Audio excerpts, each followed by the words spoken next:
Hello students, कैसे हैं आप सब लोग। उम्मीद करती हूँ सब अच्छे होंगे और स्वस्थ होंगी। मैं Meena Rana ICT virtual class में आपका स्वागत करती हूँ। स्टूडेंट्स, हम पढ़ रहे हैं क्लास 7 की हिंदी।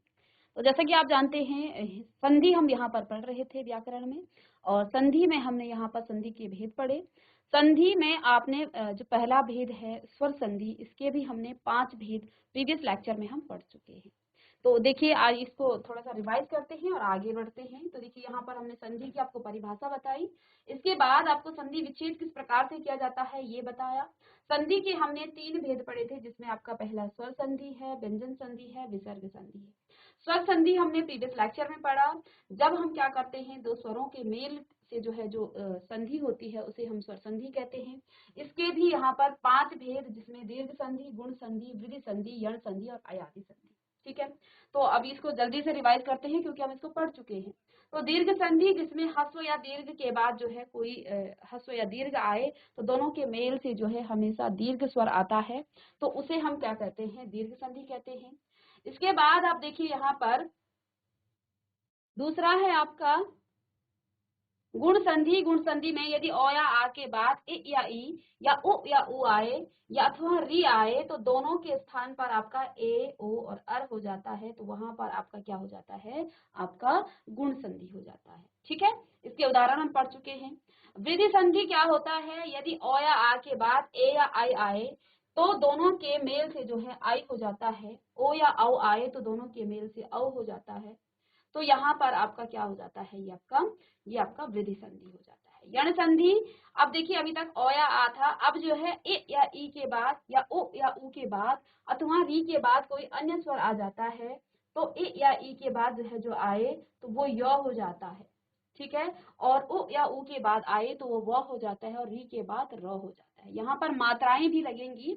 यदि इ या ई के बाद अ आए तो वो य होगा, या आ आए तो या होगा, ओ आए तो उ की मात्रा लगेगी, उ आए तो मात्राएं जिस प्रकार से हम स्वरों की लगाते हैं, तो इसमें य में ही ये मात्राएं लगती हैं। और उ के बाद आए तो व में वो मात्राएं लगेंगी, जैसे उ आ गया तो उ की मात्रा लगेगी व में, उ के बाद। ठीक है, तो यहाँ पर आप इस प्रकार से हमने किया। अयादि संधि हमने कल की परसों की क्लास में पढ़ा था। यदि पहले शब्द के अंत में ए, आई, ओ, औ और दूसरे शब्द के आरंभ में कोई अन्य स्वर आए, तब आपका ये आई, औ और ओ और आओ हो जाता है। ये सभी हम पढ़ चुके हैं। हमने यहाँ पर प्रीवियस लेक्चर में व्यंजन संधि को स्टार्ट किया था, और आज की क्लास में हम इसी को करने वाले हैं, क्योंकि स्वर संधि को हम बहुत ही डिटेल में पढ़ चुके हैं। नोट्स में हमने अलग अलग जो है स्वर संधियों को पढ़ा है, और बहुत अच्छे से इसको हमने किया है। तो मैं उम्मीद कर रही हूँ कि आपको समझ में आ गया होगा। अब हम यहाँ पर व्यंजन संधि की बात करते हैं। तो अभी तक हम स्वरों की बात कर रहे थे, अब हम बात करेंगे व्यंजन संधि की। तो किसी व्यंजन का स्वर से और स्वर का व्यंजन से, व्यंजन का स्वर से, पहली बात, पहले क्या हो सकता है, व्यंजन का स्वर के साथ संधि हो सकती है। दूसरी बात, स्वर का व्यंजन से हो सकता है, या फिर तीसरा, व्यंजन का व्यंजन से मेल होने पर जो परिवर्तन होता है उसे हम क्या कहेंगे, व्यंजन संधि कहते हैं। जैसे जगत धन अम्बा, जगदम्बा। ऐसे ही अनुधन छेद, अनुच्छेद, सत धन भावना, सद्भावना। ऐसे ही यहाँ पर ये जो है क्या है, अब जगत में क्या आया है, तो आया है त धन अ। ठीक है, त धन अ, जगत में क्या आया है, त। ठीक है, क्योंकि ये आधा त है, इसमें अ नहीं है, तो यहाँ पर आपका क्या आया है, त। ठीक है, तो यहाँ क्या आया है, आपका स्वर क्या आया है, ये व्यंजन। व्यंजन के बाद कोई स्वर आ गया है। ठीक है, तो यहाँ पर आपका क्या आया है, स्वर आ गया है। तो व्यंजन और स्वर इन दोनों के मेल से द बन गया। ठीक है, तो इसके भी यहाँ पर हमने व्यंजन के संधि के प्रकार यहाँ पर हम पढ़ेंगे। किस किस प्रकार के ये संधि हैं यहाँ पर, आइए इसको देखते हैं। पहला है व्यंजन और स्वर का मेल। पहला क्या है, व्यंजन और स्वर का मेल। हमने क्या कहा था, व्यंजन का स्वर से हो सकता है, तो अलग अलग टाइप से हम इसको देखेंगे। व्यंजन यानी कि पहले आपका व्यंजन होगा, उसके बाद स्वर होगा। अब आप देखिए, जगत धन ईस। अब हमने क्या कहा था, जब हम दो शब्दों का मेल करते हैं, दो शब्दों को मिलाते हैं, तो प्रथम शब्द के अंतिम वर्ण में और द्वितीय शब्द के प्रथम वर्ण के साथ जो क्या होती है, संधि होती है, उसी को हम संधि कहेंगे, जो परिवर्तन आएगा। अब इसका अंतिम वर्ण क्या है, त है, और त भी हलंत के साथ है। अभी तक आपके पास त था, उस त में अ की ध्वनि आ रही थी, यहाँ त आधा है, हलंत के साथ है, अर्थात यहाँ व्यंजन है। त धन ये ई है, त धन ई आपका क्या हो जाएगा, ती, दी। ठीक है, तो व्यंजन क्या हो गया है, त, और स्वर आपका ई आ गया है, तो इसलिए यहाँ पर क्या हो जाएगा, दी। तो जग दीस। ऐसे ही वाक, आधा क है, ये व्यंजन है, क व्यंजन, और ई आपका स्वर है। तो यहाँ पर व्यंजन और स्वर का मेल ये बनाएगा आपका ग, गी। ठीक है, आई बात समझ में। अब यहाँ पर दूसरा आपका क्या हो जाएगा, स्वर और व्यंजन का मेल। पहले में हमने क्या पढ़ा, व्यंजन और स्वर का मेल, दूसरा यहाँ पर स्वर और व्यंजन का मेल। अब देखो स्वर क्या है, स्वर और व्यंजन का मेल, तो आ धन छादन, आ धन छादन, तो आ और छा को जब आप अलग करेंगे तो ये छ हो जाएगा, ठीक है ना, छा, इन दोनों के मेल से, तो आ धन छ हो जाएगा, आधा च और छ। ठीक है, तो ये क्या हो जाएगा, आच्छादन। ठीक है, इसी प्रकार से स्वधन छंद, स्वधन छंद, तो इस छंद में छ आपका क्या आ रहा है, व्यंजन आ रहा है, और अ तो इसमें था ही स्व में, तो ये आपका क्या हो जाएगा, ये आपका हो जाएगा स्वच्छंद। ठीक है, स्वच्छंद। ठीक है, तो इनको आप जल्दी से लिख लीजिए। पहला, व्यंजन संधि के प्रकार में व्यंजन और स्वर का मेल, तो व्यंजन और स्वर का मेल, जगत धन ईस क्या हो जाएगा, जगदीश, वाक धन ईस वागीस, ऐसे ही त धन ई क्या हो जाएगा, दी। तो यहाँ पर आपका व्यंजन और स्वर का मेल हुआ, व्यंजन और स्वर का मेल हुआ। इधर देखिए नीचे, यहाँ पर स्वर और व्यंजन का मेल, स्वर और व्यंजन का मेल। ठीक है, तो यहाँ पर व्यंजन संधि में क्या हो सकता है, एक स्वर हो सकता है, दूसरा व्यंजन हो सकता है। जल्दी इसको लिख लीजिएगा।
चलिए, ये आपने कर दिया। इसके बाद देखिए नेक्स्ट है व्यंजन और व्यंजन का मेल। अब जो है व्यंजन का व्यंजन के साथ मेल, हमने तीन बातें कही थी। पहला आपका स्वर का व्यंजन के साथ हो सकता है, व्यंजन का स्वर के साथ हो सकता है, और व्यंजन का व्यंजन के मेल से मेल हो सकता है। यानी कि यहाँ पर एक ना एक एक आपका व्यंजन होना ही चाहिए, उसी को व्यंजन संधि कहा जाता है। जैसे लिखा है सम धन गत, सम धन गत, तो देखिए ये जो है आपका क्या हो गया है, म और ये ग। ठीक है, तो अब आपका क्या आ गया है, ये आधा म और ग, तो ये हो जाएगा आपका संगत। ठीक है, ऐसे ही सत धन जन, तो सत में आपका अंतिम वर्ण क्या है, तो है, इसके बाद इसमें ज है, तो तो धन ज आपका क्या हो जाएगा, देखिए सज्जन। ठीक है, अब यहाँ पर थोड़ा सा हम ध्यान देंगे किस प्रकार से ये व्यंजन व्यंजन, अब इसके जो है कुछ नियम हैं। अब यहाँ आप सोच रहे होंगे इससे पहले भी कि आपने मैम यहाँ पर त और ई को जोड़ा तो दी कैसे आ गया? हो सकता है आपके दिमाग में ये क्वेश्चन आया होगा। क और ई जोड़ा तो आपका गी कैसे आया? इन सभी प्रश्नों के उत्तर हम यहाँ इन नियमों के द्वारा, इन प्रश्नों का उत्तर आपको मिलेगा। तो यहाँ पर देखिए कुछ नियम हैं व्यंजन संधि के, इन नियमों को हम यहाँ पर देखेंगे। तो चलिए हेडिंग डालिए व्यंजन संधि के नियम।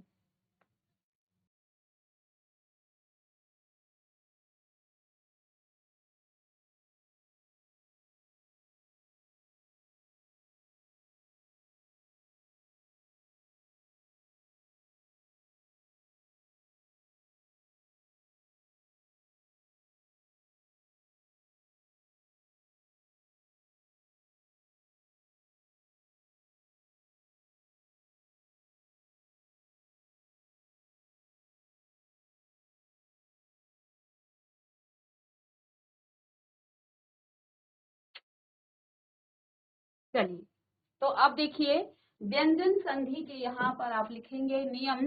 अब क्या वो नियम है वो हम यहाँ पर पढ़ेंगे।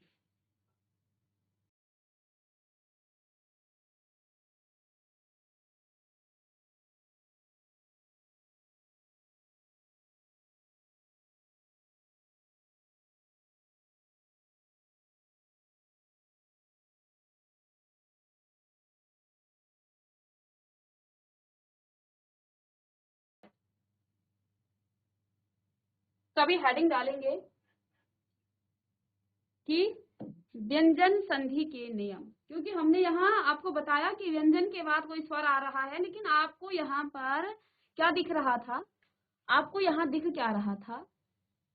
ये नियम तो हमने पढ़ लिए कि इसमें क्या होता है, व्यंजन के बाद कोई स्वर आए और दोनों के मेल से क्या हो जाता है। देखिए इस प्रकार से कोई नए ही शब्द बन रहे हैं।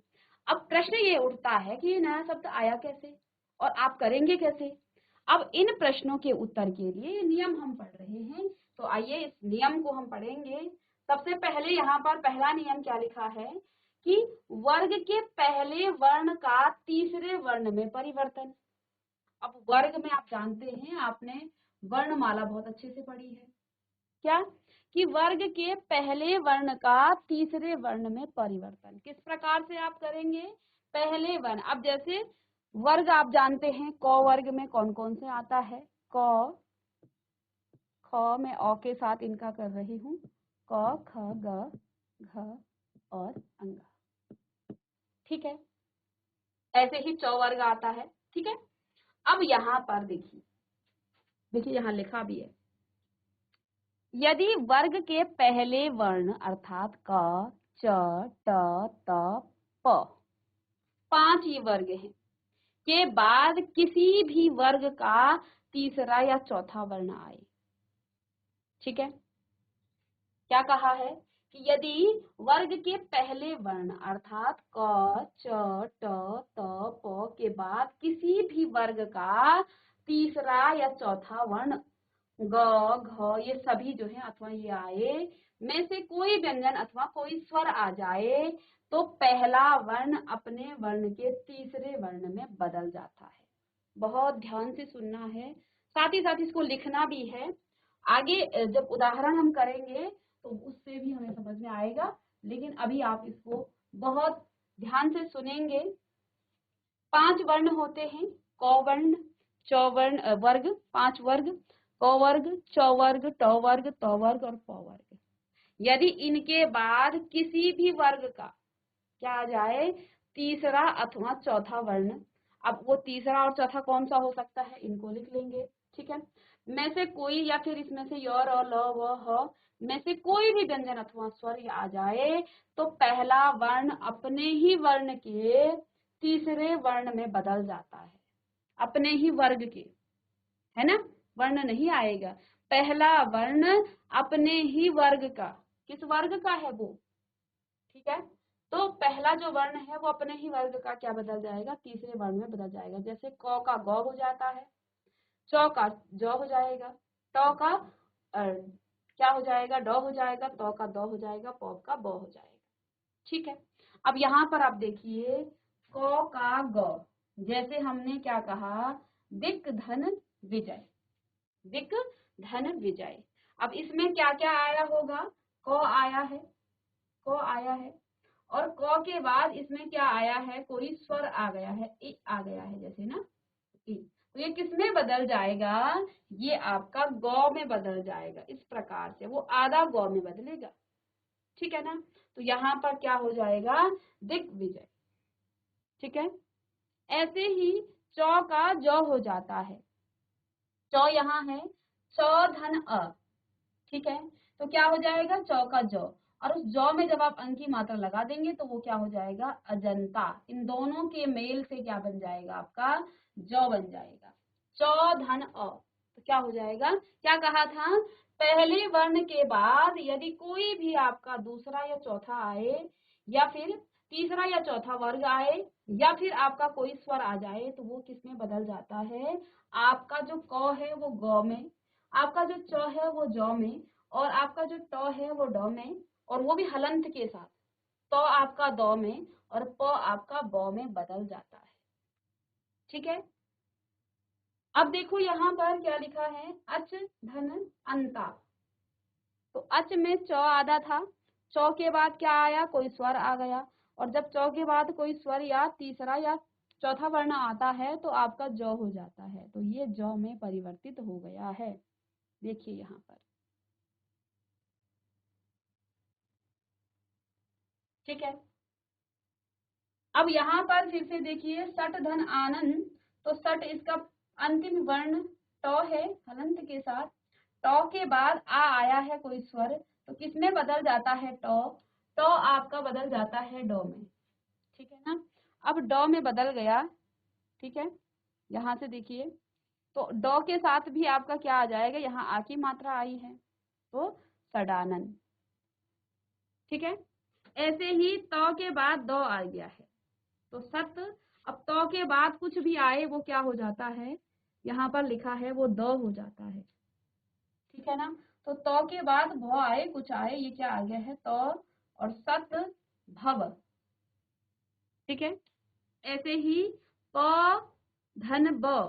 तो प के बाद यदि कुछ आ जाता है वो ब में बदल जाता है, वो भी हलंत के साथ जो ब है, ठीक है ना। तो ये क्या हो जाएगा, अप अम अब्ज, आधा ब और जौ। तो इसको आप लिख लीजिएगा, ये कुछ नियम है। पहला नियम क्या है, ऐसे ही यहाँ पर यदि आप देखें, वाक धन ईज, वाक धन ईज। तो क के बाद यदि कुछ आ जाए तो वो आपका किस में बदल जाएगा, गौ में बदलता है, और साथ ही साथ यहाँ बड़ी ई की मात्रा है, तो वागीस। औ के बाद च, और चौ के बाद यदि कोई स्वर या कुछ भी आ जाए चौ के बाद, तो चौ आपका जौ में बदल जाता है, साथ ही साथ यहाँ आ की मात्रा भी है, तो ये चौ हो जाएगा जौ, तो हो जाएगा आजादी, ठीक है। ऐसे ही सट, टॉ के बाद कुछ भी आए, टॉ के बाद देखिए, टॉ कहाँ है आपका, आपका टॉ ये है, वो ड में बदल जाता है, तो यहाँ पर हो गया है सट, सड दर्शन। ऐसे ही सत हलंत के साथ, सत धन धर्म। तो जो है आपका किस में बदल जाता है, तो आपका बदल जाता है किसमें, द में, तो सद धर्म। कप धन अंध, कबंध, ठीक है।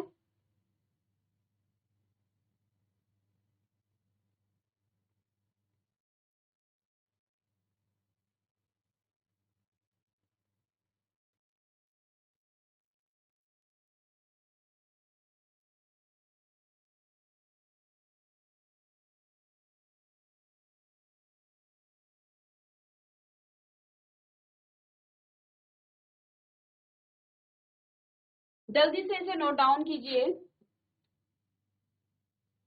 इसके बाद ख वर्ग से पहले, अब दूसरा जो नियम है, ख वर्ग के पहले वर्ण का पांचवें वर्ग में परिवर्तन। अभी तक हमने किसमें परिवर्तन किया था, वर्ग के पहले वर्ण का तीसरे में परिवर्तन हुआ था, ठीक है। अब यहाँ आप दूसरा जो नियम है वो क्या कह रहा है, कि पहले वर्ण का हम पांचवें वर्ण में परिवर्तन करते हैं। अब वो कैसे करते हैं, इसके भी कुछ नियम हैं, उन नियमों के बारे में जानेंगे। यदि क, च, ट और प के बाद क्या आ जाए, म या न हो, तो क का क्या हो जाएगा, अंग। ठीक है। च का य और ट का अणो, त का न और प का म, और सभी हलंत के साथ हैं। हालांकि हम इसका उच्चारण नहीं कर सकते हैं, लेकिन फिर भी हम इसको अ के साथ जो है उच्चारित कर रहे हैं, क्योंकि बिना स्वर के इसका उच्चारण संभव नहीं है। ठीक है, हलंत के साथ है ये म। ठीक है। अब देखिए क का अंग हो जाता है, जैसे हमने यहाँ पर क्या लिखा है, वाक धनमय, तो क के बाद म आ गया है, सिर्फ म और न का ही यहाँ पर रोल है। ठीक है, तो म आ गया है, तो क के बाद यदि म आ जाता है तो हम क्या लगा देते हैं, अंग लगा देते हैं। ठीक है, तो यहाँ लग गया आपका अंग, तो वांग मई। ठीक है, ऐसे ही ट धन अण, तो ट का क्या बन जाएगा, अणो, क्योंकि इसका अंतिम वर्ण क्या है, अणो है, ट ठ ड ढ अणो। तो सट धन मास, तो ट के बाद क्या लग गया, मो लग गया, तो ये आपका किस में बदल जाएगा, अणो आधा है और यहाँ पर मास लिखा है, तो ये हो जाएगा आपका। ऐसे ही तो का नौ में परिवर्तन हो जाता है, ये सभी हलंत के साथ हैं। हालांकि इसको उच्चारित नहीं किया जा सकता है, लेकिन अब बोलने के लिए हमें किसी न किसी स्वर की मदद तो लेनी पड़ेगी, अन्यथा हम इसको उच्चारित नहीं कर पाएंगे। ठीक है, तो देखिए तो आपका हलंत के साथ है, तो का नौ, नौ भी हलंत के साथ होगा, अर्थात तो धन नौ। अब यहाँ नौ और मौ का ही रोल था, तो क्या हो जाएगा, तो के बाद तथा तथा नौ हो जाता है, क्योंकि इसका अंतिम वर्ण नौ है। तो यहाँ पर आधा नौ, क्योंकि तो के साथ क्या है, आधा है, और ये आधा नौ और नाम, तन्नाम। ऐसे ही प का मो में परिवर्तन, तो यहाँ प और मो, इसके बाद मो आया है, मो में परिवर्तन हो तो आधा मो। ठीक है, क्योंकि परिवर्तन तो इसमें मो आया है ना आधा, और ये मई पहले से था, अम्मई। ठीक है, चलिए इसको भी आप लिख लीजिएगा। इसी प्रकार से यहाँ से आपका दिक धन नाग, आपका दिग्नाग, सट धन मुख आपका षडमुख हो गया, जगत धन नाथ, जगतनाथ, अप धन मानद, तो अब मानम।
चलिए इसके बाद देखिए क संबंधी कुछ नियम है, इसको भी हम पढ़ लेंगे। अब गौ हमने क और ख, जो वर्ण का क में क्या था, वर्ण के पहले वर्ण का जब आप क्या करते हैं, तीसरे वर्ण में परिवर्तन करते हैं। दूसरा नियम ख में हमने क्या पढ़ा, वर्ग के पहले वर्ण का आप पांचवें वर्ण में परिवर्तन करते हैं। और इसके बाद आपका तीसरा नियम है तो संबंधी कुछ नियम। तो के कुछ नियम यहाँ पर दिए हुए हैं, जैसे कि जब तो के बाद च या छ आए तो का च हो जाता है। ठीक है, अब ये सभी हलंत के साथ हैं, तो आप ये मत कहिए कि आप इसका उच्चारण किस प्रकार से कर रहे हैं, क्योंकि बोलने के लिए मुझे किसी स्वर की मदद लेनी पड़ेगी। साथ ही साथ मैं यहाँ पर ये भी कह रही हूँ कि ये हलंत के साथ है। हलंत के साथ का मतलब इसका स्वतंत्र रूप में परिवर्तन उच्चारण नहीं हो पा रहा है, लेकिन इसका मुझे अ की मदद लेकर इसका क्या करना पड़ रहा है, उच्चारण करना पड़ रहा है। तो संबंधी कुछ नियम इस प्रकार से हैं, क्या इस प्रकार से हैं, जब तो के बाद च या छ आए तो का च हो जाता है। समझ रहे हो बात को? जब तो के बाद चौ या छ आए तो तो का क्या हो जाता है, चौ हो जाता है। आई बात समझ में? जैसे सत धन चरित्र, तो के बाद चौ आया है, यही बात कही थी, तो के बाद चौ आए तो क्या हो जाएगा, वो चौ हो जाएगा। तो इसलिए यहाँ पर तो का क्या बन गया है, आधा चौ बन गया है। नियम यहाँ पर देखिए आप। ठीक है, बाकी आपके पास चरित्र तो आप एज इट इज ऐसे ही लिखेंगे। ऐसे ही उत धन चारण, तो का तो के बाद जो आया है अर्थात इसका च हो जाता है, वो भी हलंत के साथ। तो हलंत के साथ का मतलब आधा चौ से इसका मतलब है। ठीक है ना? तो इसको आप इस प्रकार से लिखेंगे, उच्चारण, उच्चारण, तो का हो जाएगा आधा चौ, बाकी आपके जो शब्द हैं, वर्ण हैं, उनको आज इट इज आप इस प्रकार से लिख पाएंगे। दूसरा नियम है, तो के बाद जब जो या झ आए तो का क्या हो जाता है, आधा ज हो जाता है, हलंत के साथ आधा ज इसको कह सकते हैं। जैसे जगत धन जननी, अब सॉरी, जगत धन जननी। तो देखो इसके बाद क्या आया है, तो के बाद जो आया है। नियम क्या कहता है, तो के बाद क्या आया है, जो आया है। जब इस प्रकार से आ जाता है तो क्या कहा है, तो के बाद जब जो या झो आए तो इसका क्या हो जाता है, आधा जो। तो आधा जो को आप इस प्रकार से लिख सकते हैं, है ना? जो तो पहले से था और आधा जो। तो जगत, जग और जननी, जगत तो यहाँ पर आ जाएगा जग धन आधा जो, और ये हो जाएगा जगत, जगत जननी। ठीक है, ऐसे ही यहाँ पर क्या लिखा है, तो के बाद फिर से जो आया है, हलंत के साथ तो था और इसके साथ जो आया है। ठीक है, तो क्या कहा, तो के बाद जब जो आए या झ आए तो क्या हो जाता है, वो जो हो जाता है, अर्थात फिर से यहाँ पर आधा जो और पूरा जो तो था ही। इनको आपने अब जोड़ना नहीं है, सिर्फ इसमें परिवर्तन आ जाता है। जैसे हम अभी तक स्वर संधि में क्या कर रहे थे, दोनों के मिलान से उसमें मात्राएं जुड़ रही थी। लेकिन अब यहाँ देखिए, जब इस प्रकार से आता है, आता तो हलंत के साथ और जो, तो इस तो का बन जाता है आधा जो। अब इसको चाहे आप इस प्रकार से लिखें, चाहे इस प्रकार से लिखें, सॉरी, ये तो आधा जो है ना, तो इस आधे जो को आप इस प्रकार से भी, सॉरी से मात्रा नहीं आएगी,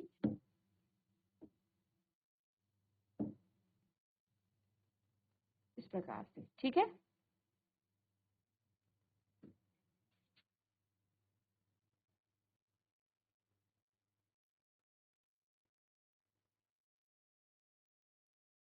फिर तीसरा नियम कहता है कि यदि तो के बाद टो या ठ आए, दो चीजों पर यहाँ पर टो या ठ आए तो का ट हो जाता है।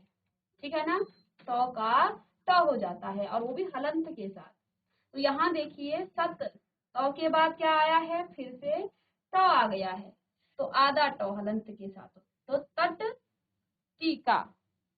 ठीक है, ऐसे ही बृहद, बृहत और आधा तो आया है और यहाँ टीका, तो इसको आप इसी प्रकार से लिखेंगे। इन नियमों को आप जल्दी से नोट डाउन कीजिए।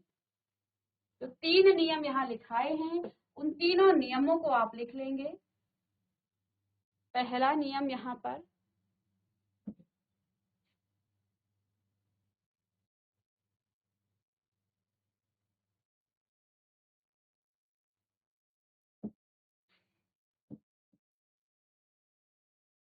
दूसरा नियम और तीसरा।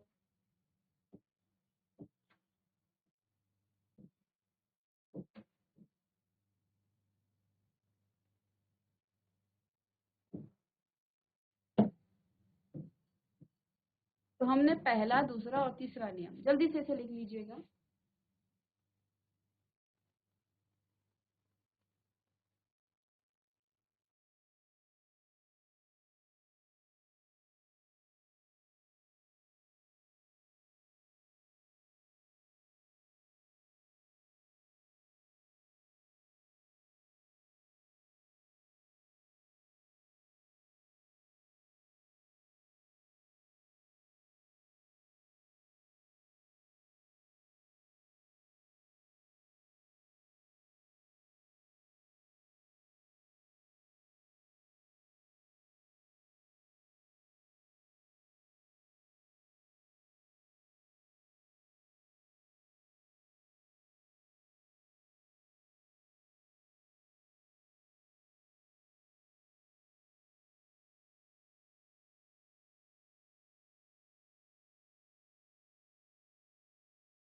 चलिए, चौथा नियम क्या है, जब तो के बाद क्या आ जाए, ड या ढ आ जाए, ठीक है, तो का क्या हो जाता है, ये ड आपका किसमें बदल जाएगा, ये हलंत के साथ आएगा। देखिए आप यहाँ पर देखिए, हलंत के साथ तो के बाद ट आ रहा है, तो वो ट जो है हलंत में बदल जा रहा है, ठीक है। तो ऐसे ही यहाँ पर भी ये तो जो है आपका जो ड हलंत के साथ यहाँ पर बदल जाएगा। जैसे यहाँ पर उत धन डयन, ठीक है, उत धन डयन, दो शब्द लिखे हैं, उत धन डयन। तो क्या कहा, यदि तो के बाद हलंत के साथ जो तो है, इस तो के बाद ड आए, तो ये जो है किस में बदल जाता है, ये हलंत के साथ ड में बदल जाता है। साथ ही साथ इसको भी लिखेंगे, तो अब जो है क्या हो जाएगा, उ आगे से लिखिए और यन लिखिए, तो पूरा शब्द इस प्रकार से आपका संधि इसका हो जाएगा, उड्डयन, ठीक है। इसको हटा दीजिए, है नहीं, ठीक है, गलती से लग गया। ऐसे ही यहाँ पर तत् धन डमरू, तत्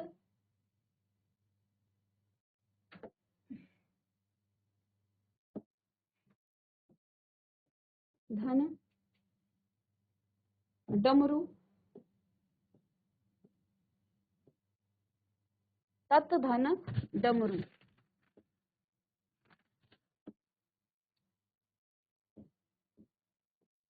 तत् धन डमरू। अब देखो यहाँ तो के बाद फिर से डो आया, अर्थात इसमें भी आधा क्या आ जाएगा, डो, तो इसलिए ये क्या हो गया है, तड़ डमरू।